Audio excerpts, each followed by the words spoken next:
conference realignment has been crazy, with these mammoths of franchises moving conferences causing a seismic shift in the college football landscape. Now, while some schools can make these moves yearly, the greater moves are much less frequent, occurring once every decade or so, with several of the largest college football programs migrating between homes. So what if these moves did happen yearly? What if dozens of colleges moved conferences every single year based on their recent performance? Well, do I have an answer for you? Let me introduce you to promotion and relegation. To explain this system, we have to look at this thing called soccer. See, in England, there are several soccer leagues of varying sizes. Think of these leagues as similar to conferences. Now, these leagues are placed in different tiers based on quality and performance. So, in England, the best league is the Premier League, the host of the largest soccer clubs in England. The kicker is that these clubs aren't permanently in this league, as every single year, the 3 worst performing of the 20-team league are moved down to the English Football League Championship, or simply the Championship League, the second highest tier. Meanwhile, the Championship League promotes their top 3 teams. That way, in the next year, there will be 3 new teams in the Premier League and new additions to the Championship League. This is the system of promotion and relegation. Now, how am I going to apply this to college football? If this was applied last year or the year before, where would the teams be now? These are the questions I'll answer today. So just sit back and relax while I ask, what if college football had promotion and relegation?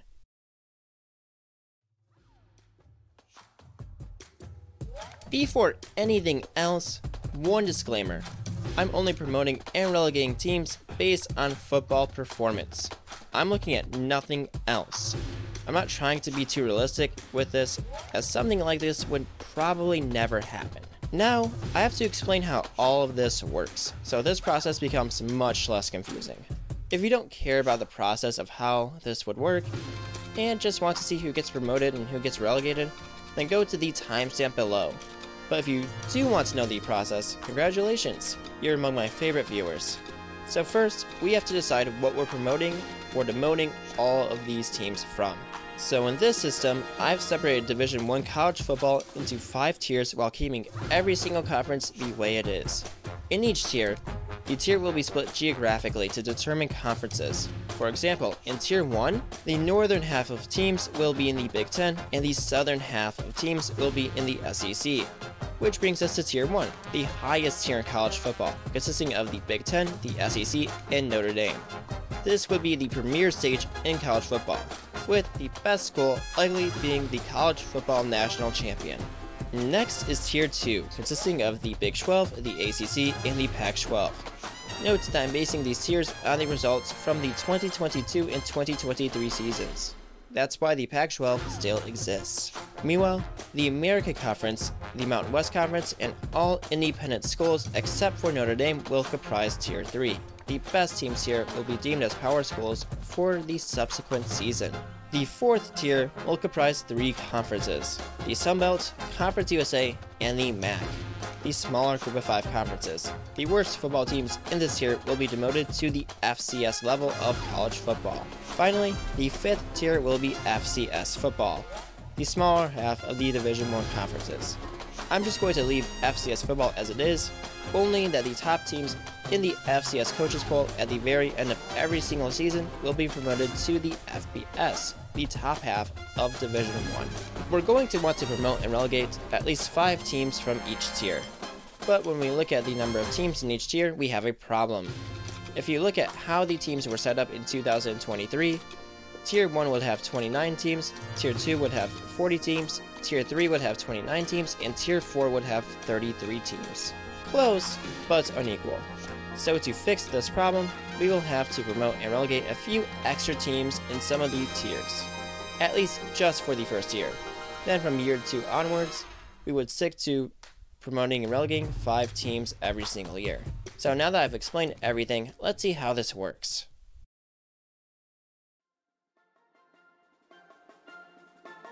So I just explained how all of this would work today. But let's look at which teams would have been promoted and relegated based on last year's results. The only difference between this and what I've just explained is that the teams that moved conferences will be in whatever conference they were in last year. So Texas and Oklahoma are in the Big 12 and the Pac-12 still exists. Also, feel free to pause if you want to look at my new conferences for any extra time. Without further ado, finally, let's get started. So in the first tier, we have the following 5 schools demoted: Arkansas, Vanderbilt, Indiana, Purdue, and Michigan State. I determined that they were the lowest due to them having the worst overall records in this tier. Vanderbilt is 2-10, Indiana is 3-9, and Arkansas, Purdue, and Michigan State are 4-8. Stable enough, right? Next are the teams being promoted from Tier 2. 10 teams are being promoted for the sake of tier rebalancing, so that by year 2, each tier has 34 teams, and 5 teams would then be promoted in subsequent years. The 10 teams being promoted are West Virginia, North Carolina State, Louisville, Florida State, Texas, Oklahoma State, Oklahoma, Washington, Oregon, and Arizona. One thing to note is that I did use conference record as a tiebreaker.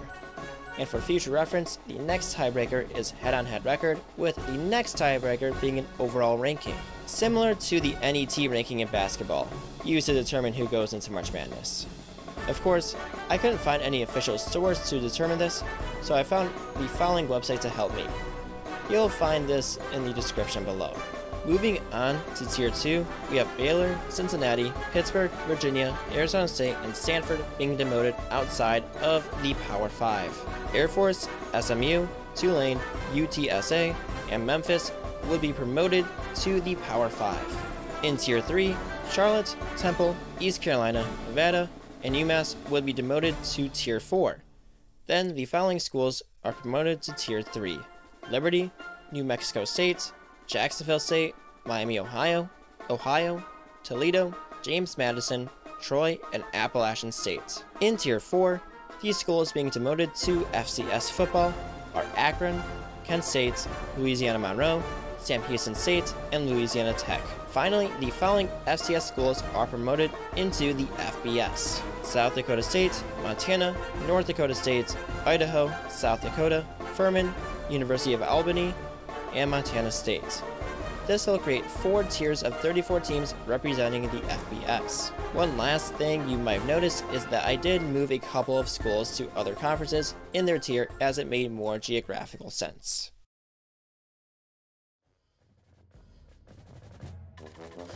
Before I move on to the last topic for today, I just want to thank you. And see this button? As long as you're not on full screen, there should be a somewhat matching button just underneath the video you're watching. If you click on it, you'll get a special prize. That's of being able to see more of my content. Enjoy. So now that we've done this once, we're going to look at the landscape of college football after 2 years of promotion and relegation. Just like before, this is based off where teams were at during the 2022 season. And for the sake of time, I'm only going to point out the major movers here. So starting in Tier 1, we have a much different SEC and Big Ten.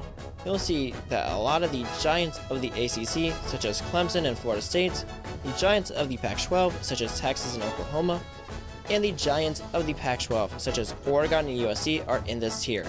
Or for the most part, the teams that end up moving were also the teams that recently moved to those conferences anyway.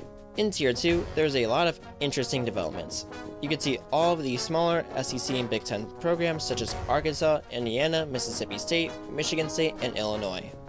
However, there are also a lot of teams that were initially in the group of 5 here too, such as Tulane, Memphis, Boise State, Fresno State, and more specifically, Troy and James Madison both rose from their initial Tier 4 positions. This tier may look weird, as they have a team from every single conference except for the MAC and Conference USA. Tier 3's cast may be just as diverse as Tier 2's. You have the teams that got demoted from the Power 5 conferences, especially Vanderbilt, who dropped all the way from the SEC in Tier 1. But you still have an assortment of teams that came from the ACC, Big 12, and Pac-12. You have Cincinnati, who left this year in 2022, but was significantly worse in 2023, so they dropped back down. However, in this tier, you have a lot of risers too. You have a lot of teams from the MAC, Sunbelt, and Conference USA here. And notably, you have South Dakota State, who based off of their 2023 performance, as they absolutely dominated the FCS in their 2023 schedule, and I mean, they won their semifinal game in the playoffs by 59 points. So, I figured they deserve to be promoted here.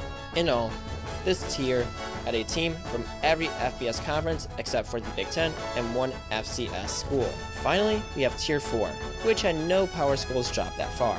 So it's a mixture of Group of 5 schools and FCS schools. The most notable team is probably Northern Illinois, who wasn't good in 2022, getting them demoted, but bounced back quite well during the 2023 season. And before I finish, Nevada was the only school, Tier 3 or above, to be demoted both years to the FCS. Well, that's my experiment. Hopefully it wasn't too confusing or anything. I really tried to make it not. If there's anything you want to know, or want me to further elaborate on in a future video, then do so. I thought this was a cool topic, so thank you for listening, but my retention rate is dropping very fast, so bye!